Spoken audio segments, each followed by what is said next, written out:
지금 처절한 복수전이 펼쳐지고 있어요. 5년 동안 했던 그 윤석열과 그 일당들의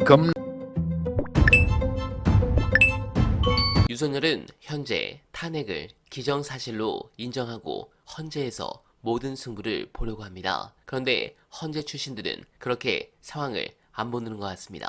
두창인은 지난 4차 대국민 담화에서 나라를 살리려는 비상조치를 나라를 망치려는 내란 행위로 보는 것은 여러 헌법학자와 법률가들이 지적하는 바와 같이 우리 헌법과 법체계를 심각한 위험에 빠뜨리는 것입니다. 라는 연쇄 망언마적인 발언을 했습니다. 하지만 전직 헌법재판관들은 이 말에 전혀 동의하지 않았습니다. JTBC는 전직 재판관 5명에게 내란 사태에 대해 물었습니다. 우선 대부분 비상계엄의 요건부터가 맞지 않는다고 밝혔습니다. 국가 존립에 위협이 없었다거나 자신의 이익을 위한 계엄령은 헌법 위반이란 겁니다. 국회 다수당이 초래한 상황을 위험한 사태로 볼 수 있다고 진단한 전직 재판관조차 국회 활동 자체를 금지한 포고령은 위헌으로 봤습니다. 이렇게 두창희에 대한 민심은 점점 더 악화된 가운데 김민석 최고위원은 초고속으로 최단 기간에 정리되는 것이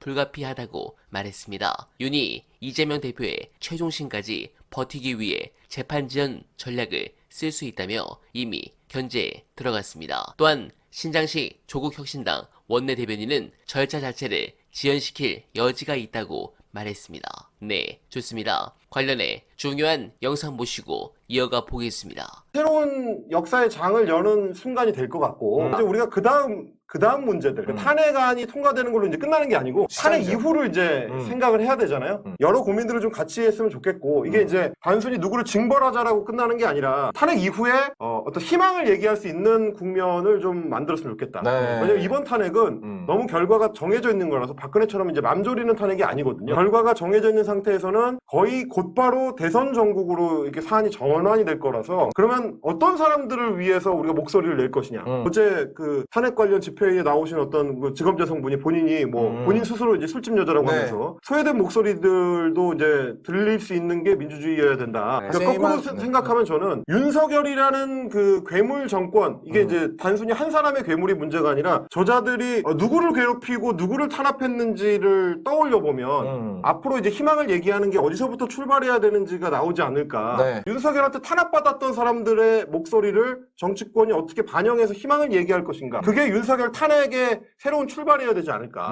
그런 생각을 하게 되는 겁니다. 네, 공감합니다. 민주당은 공석인 헌법재판소 재판관 인선 절차를 서두르고 있습니다. 지금처럼 6명 체제에서는 1명만 반대해도 탄핵안 인용이 불가능하기 때문입니다. 민주당 핵심 관계자는 인사청문회를 서둘러 이번 달 말에는 재판관이 임명되게 할 것이라고 말했습니다. 반면 이재명 대표의 공직선거법 위반 혐의 재판은 6개월 내 끝나지 않을 거라며 낙관하는 분위기입니다. 박지원 민주당 의원은 헌재에서 인용될 때까지 이재명의 재판은 끝나지 않는다고 전망했습니다. 민주당 관계자는 헌재 재판은 한 달이면 되지 않겠냐며 헌재에 대한 여론 압박도 거세질 것이라고 말했습니다. 네, 좋습니다. 물론 오늘 탄핵을 시켜야 이것도 가능하겠지만 현재 돌아가는 분위기는 상당수 이탈표가 나오지 않겠느냐라고 보고 있긴 합니다. 그러나 국짐은 믿을 수 없는 존재이기 때문에 민주당이 절대 방심하지 말고 끝까지 최선을 다해 주시길 부탁드리며 어나바는 오늘도 최선을 다하겠습니다. 여러분 고맙습니다.